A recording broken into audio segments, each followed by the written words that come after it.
बात बेबात पे अपनी ही बात कहता है। मेरे अंदर मेरा छोटा सा शहर रहता है। दोस्तों, मेरा नाम है नीलेश मिश्रा। कहानियां सुनाता हूं। दोस्तों, आज की कहानी का नाम है मेरी रोजी और इसको लिखा है शेखर चक्रवर्ती ने। आज शाम कॉफी पीते हुए 24 साल की रिया को पहली बार अपनी फ्लैट की बालकनी से बाहर का नजारा इतना खूबसूरत लग रहा था। सामने सड़क पे ट्रैफिक में रेंगती गाड़ियों का शोर कम, आसमान में टिमटिमाते तारे ज्यादा नजदीक दिखाई दे रहे थे। बरसात को आने में तो अब भी 1 महीने का वक्त था, पर आज वो जैसे पहली बारिश की सोंधी सोंधी खुशबू हवा में महसूस कर रही थी। हवा से चेहरे पे बिखर आए बालों को अपनी उंगलियों से पीछे करते हुए उसने एक गहरी लंबी सांस ली, जैसे वो इस पल को पूरी तरह जीना चाहती हो। फिर जब तक दूसरे हाथ में पकड़े कॉफी मग का ध्यान आया, तब तक कॉफी ठंडी हो चुकी थी। पागल, उसने खुद के सर पे हल्के से टपली मारते हुए जैसे खुद को जगाया। अंदर बेडरूम में वापस आई तो ड्रेसिंग टेबल के आईने में खड़ी एक खूबसूरत लड़की को देख के वो रुक गई। फिर उसके पास आके बोली, इतना क्यों मुस्कुरा रही हो? पर आईने में उस लड़की की मुस्कुराहट कम नहीं हो रही थी। उसके चेहरे और आंखों में खुशी की चमक छिपाए नहीं छिप रही थी। वो कुछ देर तक आईने में उस चेहरे को देखती रही और फिर से पागल कह के किचन में चली गई। अक्सर पागलपन और प्यार के शुरुआती लक्षण एक जैसे ही होते हैं, और रिया तो मोहित के प्यार में पागल हो रही थी। रिया महसूस कर रही थी कि पेरेंट्स हमेशा गलत नहीं होते। उस शाम अगर वो मोहित से मिलने नहीं गई होती तो शायद उसको पता ही नहीं चलता कि वो उसकी जिंदगी की सबसे बड़ी भूल होती। रिया और मोहित दोनों याद शहर से थे और दोनों ही अपने अपने परिवार से दूर अकेले मुंबई में नौकरी कर रहे थे। दोनों के घर वालों को ये रिश्ता पहले पसंद आया, पर अंतिम फैसला रिया और मोहित पे छोड़ दिया गया। पहली बार कॉफी हाउस में मिलने के बाद उन दोनों को ऐसा लगा मानो वो अब तक एक दूसरे को ही ढूंढ रहे थे। फिर मिलने का सिलसिला शुरू हुआ और आज तो मोहित ने अगले संडे रिया को अपने हाथों से बनाई बिरयानी खिलाने का वादा तक कर दिया था। संडे जैसे इस बार पूरे 1 साल के बाद आया। रिया जैसे ही टैक्सी से उतरी, मोहित अपनी बिल्डिंग के मेन गेट पे उसका इंतजार करता मिल गया। दोनों खुशी से मुस्कुराते हुए फ्लैट के दरवाजे तक पहुंचे ही थे कि एक पल में रिया के चेहरे की मुस्कुराहट डर में बदल गई। मोहित के फ्लैट से किसी कुत्ते के भौंकने की आवाजें आ रही थी। रिया डरते हुए बोली, तुम्हारे घर में कुत्ता है? तुमने मुझे पहले क्यों नहीं बताया? मुझे कुत्तों से सख्त नफरत है। रिया की तो जैसे सिट्टी पिट्टी गुम हो गई थी। मोहित रिया को हौसला देते हुए बोला, सॉरी, मैं तुम्हें बताना भूल गया, ये मेरी रोजी है, बहुत प्यारी है, ये किसी पे नहीं भौंकती, ये तो हमारे आने की खुशी में आवाज निकाल रही है। इधर अंदर से रोजी के भौंकने की आवाजें तेज हो रही थी। तभी मोहित ने गुस्से में आवाज लगाई, रोजी। अगले पल रोजी तो शांत हो गई, पर रिया चिल्लाने लगी, दरवाजा मत खोलना, मैं कहती हूँ। पर तब तक दरवाजा मोहित ने खोल दिया था। अंदर से हल्के पीले रंग का एक मोटा तगड़ा लैब्राडोर उनके पांवों के पास घूमने लगा। रिया ने डर से कांपते हुए कुत्ते की ओर देखा तो उसके गले की सांस गले में ही अटक गई। रोजी अपनी जुबान बाहर निकाल के रिया को ही देख रही थी। एक पल के लिए रिया को ऐसा लगा मानो उसके दोनों कान बंद हो गए हों। चारों ओर गहरा सन्नाटा।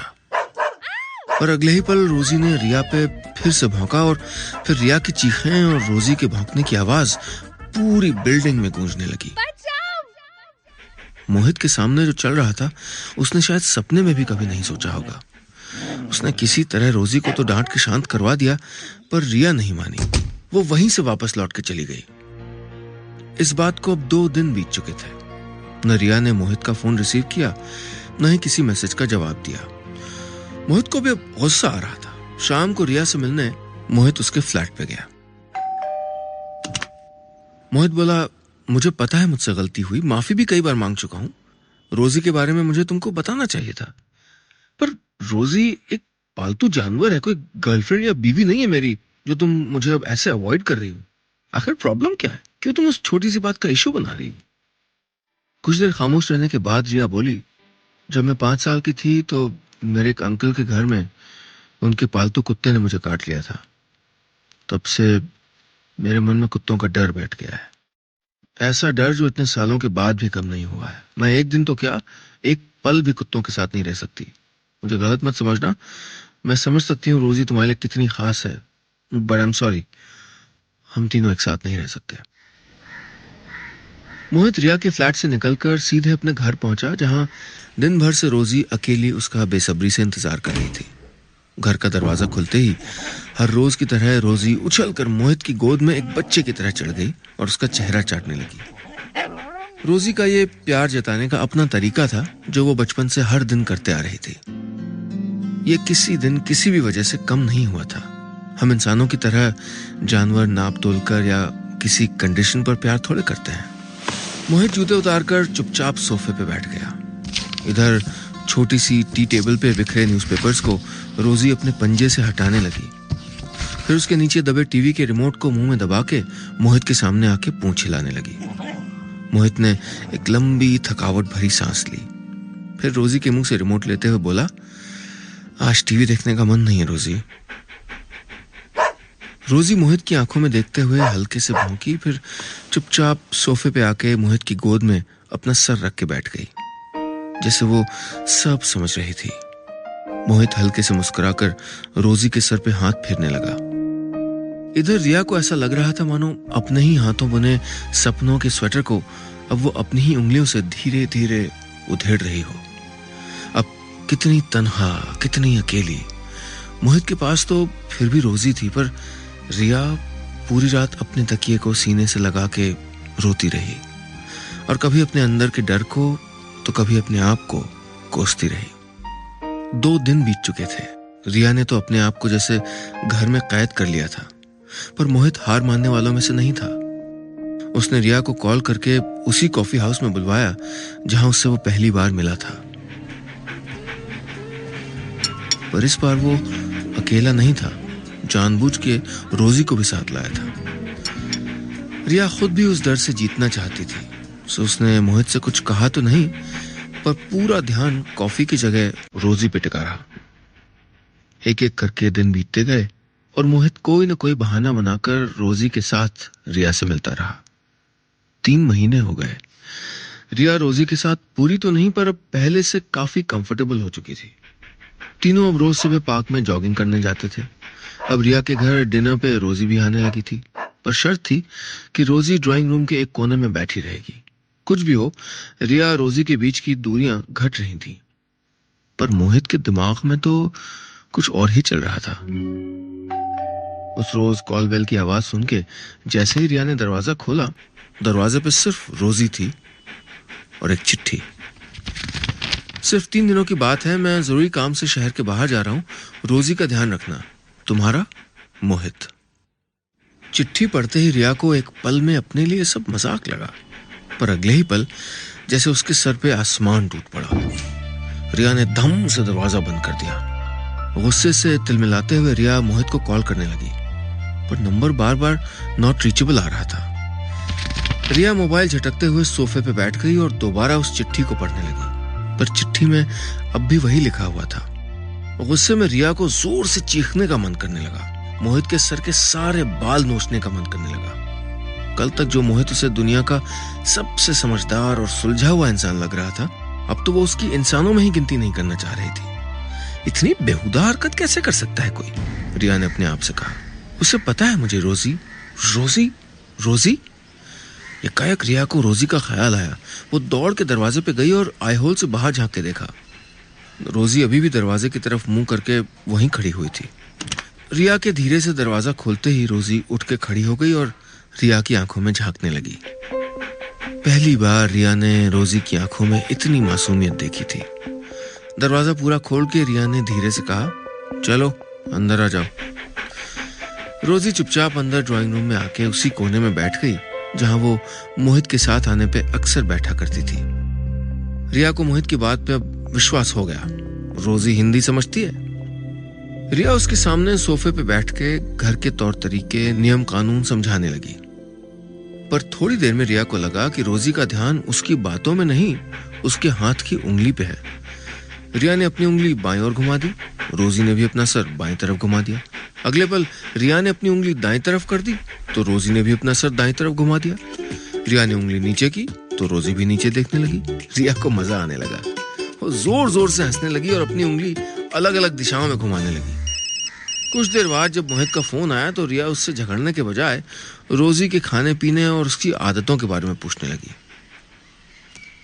अगली सुबह जब रिया रोजी के साथ पार्क में जॉगिंग करने निकली तो उसे कॉलेज की एक पुरानी सहेली का फोन आ गया। बातों में मशगूल रिया ने जब कुछ देर बाद अपने चारों ओर ध्यान दिया तो उसके होश उड़ गए। रोजी दूर दूर तक पार्क में कहीं नहीं दिखाई दे रही थी। पूरे पार्क में बदहवास होकर रिया रोजी को ढूंढने लगी, जोर जोर से चिल्ला के रोजी को पुकारने लगी, पर रोजी का कुछ पता नहीं चल रहा था। अगल बगल से गुजरते अनजान लोगों से वो पूछ रही थी, आपने किसी पीले लैब्राडोर को यहां देखा क्या? पर शायद किसी ने ध्यान नहीं दिया था। हर एक गुजरते पल के साथ रिया की बेचैनी बढ़ती जा रही थी। वो पार्क से निकलकर बगल के रास्तों गलियों में जाके देखने लगी। तभी दूर एक गली में उसको रोजी दिखाई दी। उसने एक लंबी चैन की सांस ली और दौड़ते हुए उसके पास गई, पर वो तो किसी और का लैब्राडोर था। रिया की आंखों में आंसू देख के उस लैब्राडोर के मालिक ने कहा, घबराइए नहीं, आप अपने घर पे जाके पहले देखिए, अक्सर कुत्ते ऐसे में अपने घर खुद ही लौट जाते हैं। रिया वहां से तेज भागते हुए अपने घर की ओर गई। बिल्डिंग के गेट पे चौकीदार ने पूछा, मैडम जी आप हाफ क्यों नहीं, क्या हुआ? रोजी आ गई क्या? और रोजी वहां भी नहीं थी। रिया ने अगले ही पल एक टैक्सी ली और मोहित के घर की ओर चल दी, ये सोच के कि शायद कहीं वो अपने घर तो नहीं चली गई। पर वो इतनी दूर कैसे जाएगी? 4 घंटे बीत चुके थे, रोजी का कुछ पता नहीं चल रहा था। रिया अपने घर में परेशान होके ये सोच के और डर रही थी कि अब वो मोहित से क्या कहेगी। तभी टेबल पर रखे रिया के मोबाइल की घंटी बजने लगी।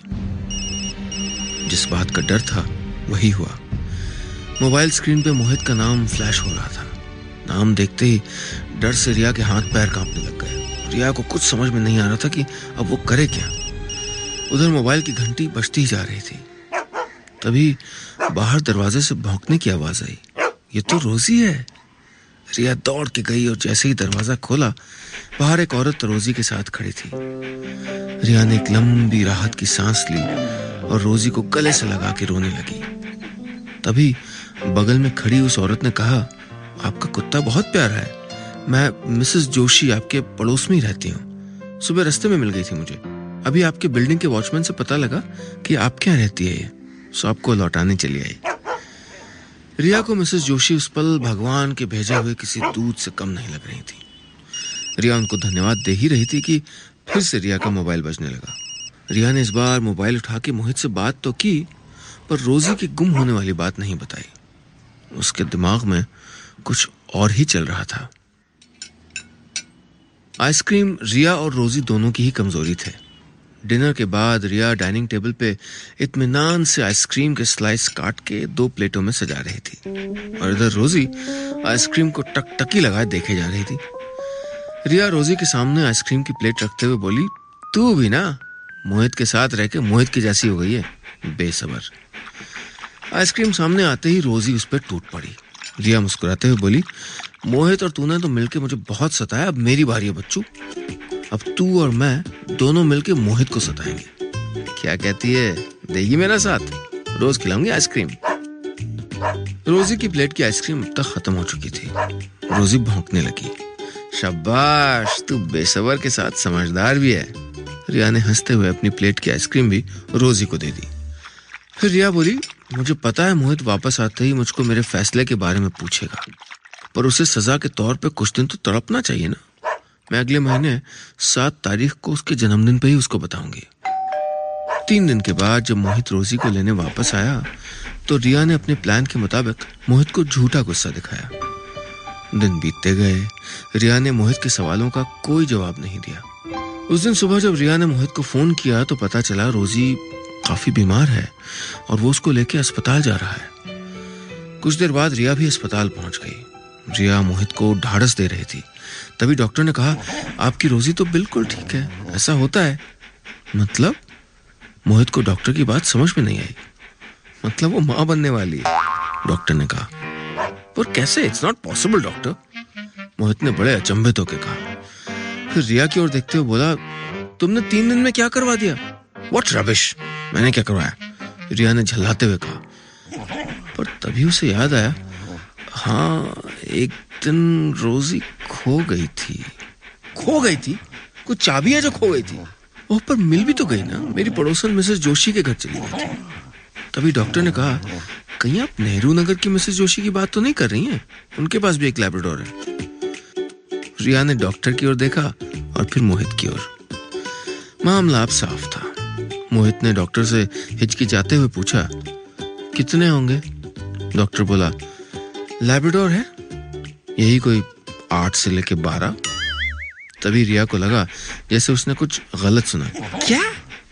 8 से 12 बच्चे? मोहित एक लंबी सांस लेके मन ही मन बोला, एक रोजी थी तो मैडम जी के इतने नखरे, 12 रोजी, बेटा तेरा तो पैकअप हो गया। अस्पताल से वापस आते वक्त मोहित टैक्सी में गुमसुम बैठा था। तभी रिया रोजी के सर पे हाथ फेरते हुए बोली, तुम घबराओ नहीं, हम दोनों साथ मिलके सब संभाल लेंगे। मोहित ने हैरत से रिया की तरफ देखा। रिया ने हाँ में सर हिलाया और मुस्कुरा के बोली, हैप्पी बर्थडे मोहित। बस इतनी सी थी कहानी।